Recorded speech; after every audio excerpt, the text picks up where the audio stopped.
Middle class. ये शब्द सुनते ना दिमाग में सबसे पहले क्या आता है?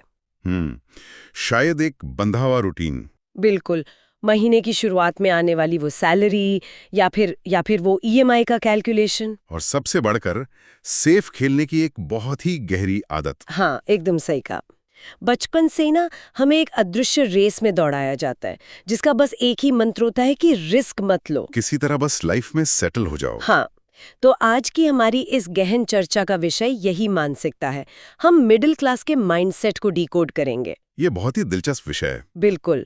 और हमारे पास आज सुरक्षा बनाम स्वतंत्रता, मतलब सिक्योरिटी वर्सेस फ्रीडम के विषय पर ओशो के दर्शन से जुड़े कुछ बहुत ही शानदार नोट्स और विचार हैं। तो आज हम इस बात की गहराई में उतरेंगे कि आखिर साधारण परिवेश में पले बढ़े लोग रिस्क के नाम से ही क्यों कांपते हैं, ये डर हमारे अंदर आया कहाँ से है? और कैसे हर कदम पर सुरक्षित रहने की ये जो जिद है ना, ये इंसान के अंदर मौजूद रचनात्मकता या क्रिएटिविटी को पूरी तरह से मार देती है। और यहाँ सबसे दिलचस्प बात यह है कि हम सिर्फ इस समस्या की सतह पर बात करके नहीं रुकेंगे। बिल्कुल नहीं। आमतौर पर लोग इस डर के बारे में शिकायत तो बहुत करते हैं कि इंसान बड़ा नहीं सोच पाता या हमेशा डरा रहता है, हम्म लेकिन हम अक्सर इसके पीछे के क्यों को नजरअंदाज कर देते हैं। इसीलिए हम इस चर्चा में उन ऐतिहासिक और मनोवैज्ञानिक कारणों को समझेंगे जो असल में इस मानसिकता को चलाते हैं। क्योंकि अगर हम ये समझ जाएं कि ये डर काम कैसे करता है, तो शायद हम ये भी देख पाएंगे कि इस पुरानी सोच के जाल से बाहर निकलने का असली रास्ता क्या है। एकदम सही। तो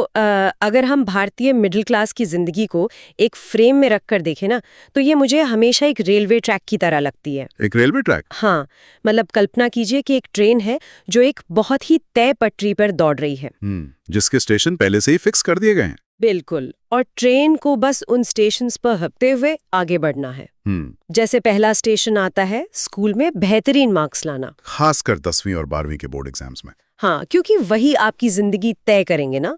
फिर अगला स्टेशन आता है इंजीनियरिंग कर लो या मेडिकल में चले जाओ। और उसके बाद का सबसे बड़ा स्टेशन, एक सुरक्षित जॉब ढूंढो। हो सके तो कोई सरकारी नौकरी या फिर किसी बड़ी मल्टीनेशनल कंपनी में पक्की जगह। फिर अपना घर खरीदो, 30 साल की होम लोन वाली ईएमआई शुरू करो। परिवार बसाओ और बस जीवन को सेटल मान लो। ये ट्रेन कभी पटरी से नहीं उतरनी चाहिए। ये रेलवे ट्रैक वाली एनालॉजी ना इस पूरी स्थिति को बहुत ही बेहतरीन तरीके से समझाती है ना? हाँ, क्योंकि अगर आप एक ट्रेन को देखें तो उसके पास लेफ्ट या राइट मुड़ने की कोई फ्रीडम नहीं होती। उसे सोचने की जरूरत ही नहीं है कि रास्ता कहाँ जाएगा। सब कुछ पहले से मैप किया हुआ है। ये पूरा का पूरा मिडिल क्लास मॉडल केवल दो मजबूत खंभों पर टिका है, स्टेबिलिटी और सिक्योरिटी। स्थिरता और सुरक्षा। बिल्कुल। जब आप पटरी पर होते हैं तो कोई अनिश्चितता नहीं होती। कल क्या होने वाला है ये आपको आज ही पता होता है। लेकिन हम अक्सर ये भूल जाते हैं कि इस सेफ प्रक्रिया की एक बहुत भारी कीमत चुकानी पड़ती है। हाँ, इस पूरी यात्रा में जो चीज सबसे पहले ट्रेन से बाहर फेंक दी जाती है वो है इंसान के व्यक्तिगत सपने और उसकी रचनात्मकता। और यही बात मुझे सबसे ज्यादा सोचने पर मजबूर करती है। कैसे? देखिए, बचपन में अगर आप किसी भी बच्चे से पूछें तो हर किसी के पास कुछ न कुछ अलग करने का सपना होता है। कोई गिटारिस्ट बनना चाहता है, कोई अपनी कंपनी शुरू करना चाहता है। हाँ, कोई वाइल्ड लाइफ फोटोग्राफर बनना चाहता है। लेकिन जैसे जैसे इंसान इस रेलवे ट्रैक पर आगे बढ़ता है ना, समाज का दबाव उसे एक ही बात सिखाता है कि पहले पढ़ाई कर लो, एक अच्छी नौकरी ले लो, फिर जो शौक पूरे करने हैं वो करते रहना। और सच्चाई ये है कि वो फिर कभी आता ही नहीं है। लोग अपने विचारों और अपने पैशन को पीछे छोड़ते चले जाते हैं क्योंकि उनके अंदर एक बहुत गहरा डर बैठ जाता है कि अगर उन्होंने अपनी इस पटरी से उतरने की कोशिश की तो उनकी आर्थिक और सामाजिक स्थिरता पल भर में छिन जाएगी। एकदम सही बात है। और यहीं पर व्यक्तिगत इच्छाओं और सामाजिक सुरक्षा के बीच एक बहुत बड़ा टकराव होता है। ऐसा नहीं है कि लोगों में टैलेंट की कोई कमी होती है। वे अपने कदम इसलिए पीछे खींच लेते हैं क्योंकि इस रेलवे ट्रैक से बाहर पैर रखने का सीधा सा मतलब है अनिश्चितता का सामना करना। और मिडिल क्लास के मनोविज्ञान में अनिश्चितता को संभावनाओं के रूप में नहीं देखा जाता, उसे सीधे तौर पर एक खतरे के रूप में देखा जाता है। जब सफलता का पैमाना सिर्फ और सिर्फ स्थिरता बन जाए तो कोई भी नया कदम बेवकूफी भरा रिस्क लगने लगता है। बिल्कुल। लेकिन मुझे एक बात हमेशा परेशान करती है। क्या हम इंसान जन्म से ही ऐसे होते हैं जो हमेशा सुरक्षित रास्ते पर चलना चाहते हैं? ये एक अच्छा सवाल है। एक छोटा बच्चा जब चलना सीखता है तो वो गिरने से नहीं डरता, वो बार बार गिरता है फिर उठता है। सही कहा। तो फिर अचानक से बड़े होते होते ये इतना गहरा डर कहाँ से आ जाता है? ये एक बहुत ही शानदार ऑब्जर्वेशन है। ये डरना एक दिन में पैदा नहीं हुआ है। मतलब ये इतिहास से जुड़ा है। हाँ, अगर हम पुरानी पीढ़ियों के संघर्ष को देखें तो ये तस्वीर एकदम साफ हो जाती है। हमारी पिछली 2-3 पीढ़ियों का समय। बिल्कुल। उन्होंने भारी अभाव या कहें तो स्केर्सिटी का समय देखा है। आज़ादी के बाद का समय ले लीजिए, या 80 और 90 के दशक का शुरुआती दौर, जब बुनियादी ज़रूरतें पूरी करना ही अपने आप में एक बहुत बड़ा संघर्ष था। हाँ, 2 वक्त की रोटी कमाना आसान नहीं था। उस समय प्राइवेट सेक्टर में इतनी नौकरियां भी नहीं थी। और अर्थव्यवस्था भी काफी बंद थी। मतलब उस दौर में जीवन का अर्थ अपने पैशन को फॉलो करना तो बिल्कुल नहीं था। उनका सबसे बड़ा लक्ष्य किसी तरह बस सरवाइव करना था। एक इंसान कमाने वाला होता था और पूरा परिवार उस पर निर्भर होता था। उस स्थिति में कोई रिस्क लेने के बारे में सोच भी कैसे सकता है? जब आपकी प्लेट में खाना नहीं है तो आप क्रिएटिविटी के बारे में नहीं सोच सकते। ये बात तो है। उस पीढ़ी ने गहरे आर्थिक संकट देखे हैं, और जब कोई इंसान इतने अभाव से गुजरता है तो उसके लिए सुरक्षा ही भगवान बन जाती है। इसलिए जब उन्होंने अपने बच्चों को जीवन के पाठ पढ़ाए तो अपने उसी कड़वे अनुभव को आगे बढ़ा दिया। एक बहुत ही सख्त नियम बना दिया गया कि रिस्क मत लो, हमेशा सबसे सेफ रास्ता चुनो। और अगर हम इसे ध्यान से समझें तो ये कोई बुरी नीयत से दी गई सलाह नहीं थी। बिल्कुल नहीं। ये उनका अपने बच्चों को दुनिया की क्रूरता से बचाने का तरीका था। वे बस ये सुनिश्चित करना चाहते थे कि जो संघर्ष उन्होंने देखे वो बच्चों को ना देखने पड़े। लेकिन इसका एक बहुत बड़ा साइड इफेक्ट हो गया। वो क्या?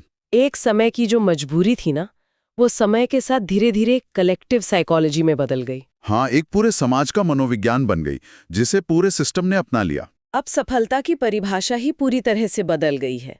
सफलता का मतलब अब ये नहीं है कि आपने जीवन में क्या नया क्रिएट किया, या आप अपने काम से कितने खुश हैं। सफलता का केवल एक ही अर्थ रह गया है कि आपके पास एक सिक्योर जॉब है या नहीं, और आपकी लाइफ स्टेबल है या नहीं। अगर ये चीजें हैं तो आप समाज की नजर में सफल हैं, वरना आप फेलियर माने जाएंगे। और यही वो जगह है जहां वो हिदायत जो कभी प्यार से दी गई थी आज एक जंजीर बन चुकी है। बिल्कुल। हम आज उस अभाव वाले दौर में नहीं जी रहे हैं, लेकिन हमारे दिमाग का जो सॉफ्टवेयर है वो आज भी उसी पुराने कमांड पर चल रहा है। और ये हमें वर्तमान समय के एक बहुत बड़े पैराडॉक्स की तरफ ले जाता है। एक ऐसी विडंबना कि दुनिया आज पूरी तरह से बदल चुकी है। अवसर बदल गए हैं, लेकिन हमारा दिमाग आज भी पुराने डर से ऑपरेट कर रहा है। ये पैराडॉक्स वाकई बहुत अजीब है। आज के दौर को ही देख लीजिए, इतनी सारी नई इंडस्ट्रीज बन रही हैं। इंटरनेट ने पूरी दुनिया को एक गांव बना दिया है। स्टार्टअप्स का दौर है। लोग अपने घर के एक कमरे से ग्लोबल बिजनेस चला रहे हैं। किसी भी विचार को हकीकत में बदलने के लिए अनगिनत साधन मौजूद हैं। पहले कैपिटल मिलना मुश्किल था, आज अगर आइडिया अच्छा है तो फंडिंग मिल जाती है। मतलब आज का समय तो इनोवेशन के लिए स्वर्ग होना चाहिए ना, लेकिन फिर भी बहुत सारे लोग उसी पुराने ढर्रे पर चल रहे हैं। क्योंकि बाहर की दुनिया तो अपग्रेड हो गई है, लेकिन अंदर का डर अपग्रेड नहीं हुआ है। ये बहुत गहरी बात है। और इस वजह से आज के प्रोफेशनल्स के अंदर एक भयानक मानसिक द्वंद्व चल रहा है। लोग अंदर से महसूस करते हैं कि वे कुछ नया और बड़ा कर सकते हैं। उनके पास आइडियाज हैं, क्षमता है, लेकिन जैसे ही वे कोई कदम उठाने की सोचते हैं, समाज की उम्मीदों का डर उन्हें पीछे खींच लेता है।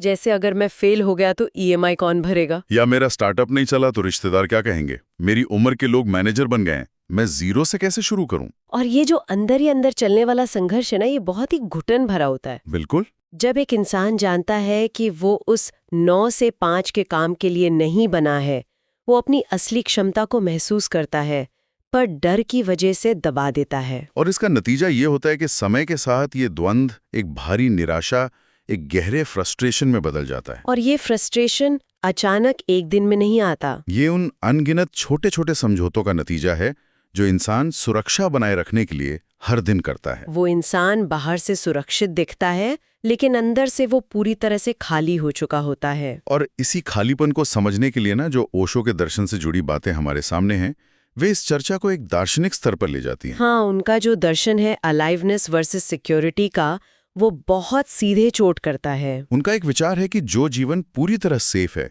वो जीवन पूरी तरह अलाइव नहीं है। रिस्क जीवन का हिस्सा है। ये विचार सच में बहुत शक्तिशाली है।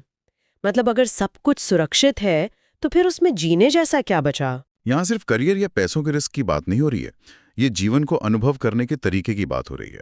अगर हम लगातार सिर्फ सुरक्षा के पीछे भागते रहें तो हमें कंफर्ट यानी आराम तो जरूर मिल जाता है। हमें पता होता है कि कल ऑफिस जाना है, महीने के अंत में इतनी सैलरी आएगी, साल में एक बार इंक्रीमेंट होगा और रिटायरमेंट के बाद क्या होगा, सब सेट है। लेकिन इस आराम की कीमत क्या है?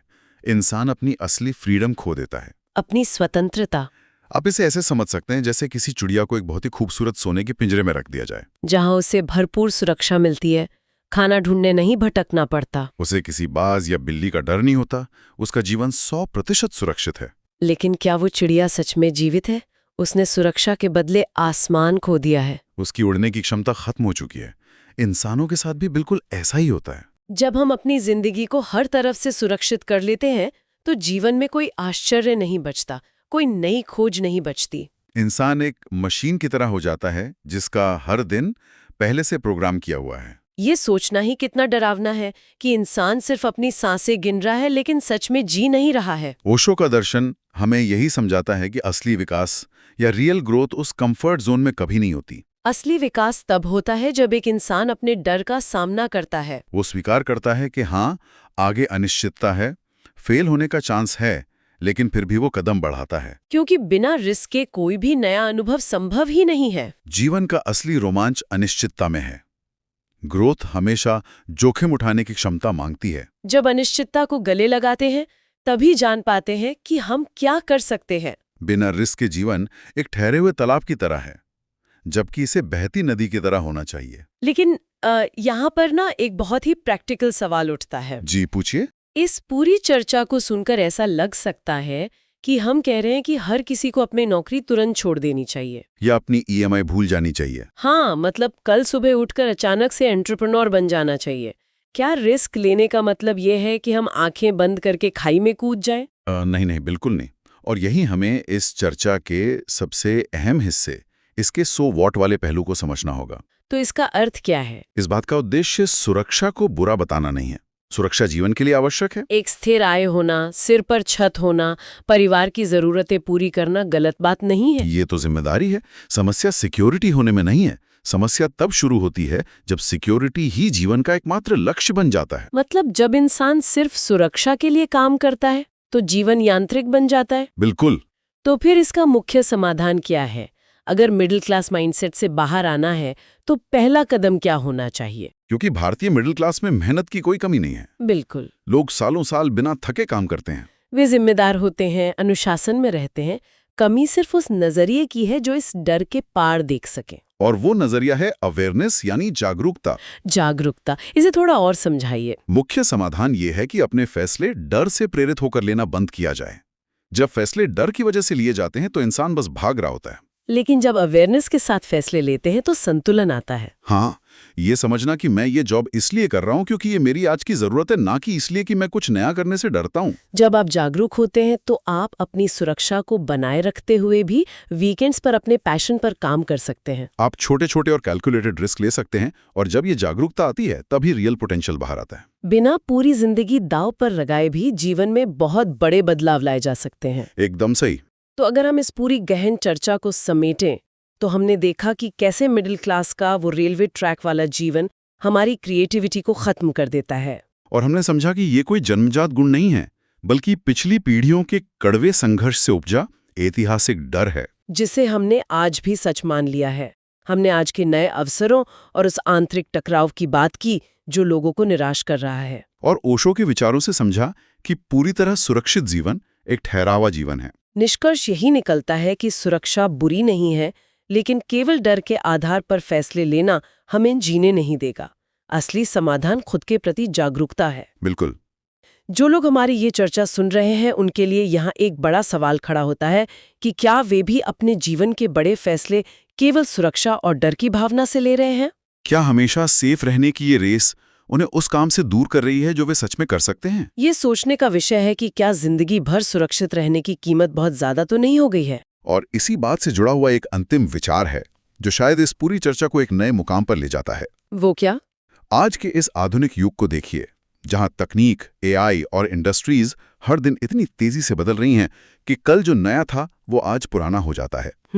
ये तो है। तो ऐसे में क्या ये संभव है कि जो रास्ता कल तक सबसे सुरक्षित माना जाता था, आज के समय में उसी रास्ते पर आंख मूंद कर चलते रहना ही सबसे बड़ा रिस्क बन चुका है? ये सच में एक ऐसा सवाल है जो हमारे सोचने के पूरे नजरिए को बदल सकता है।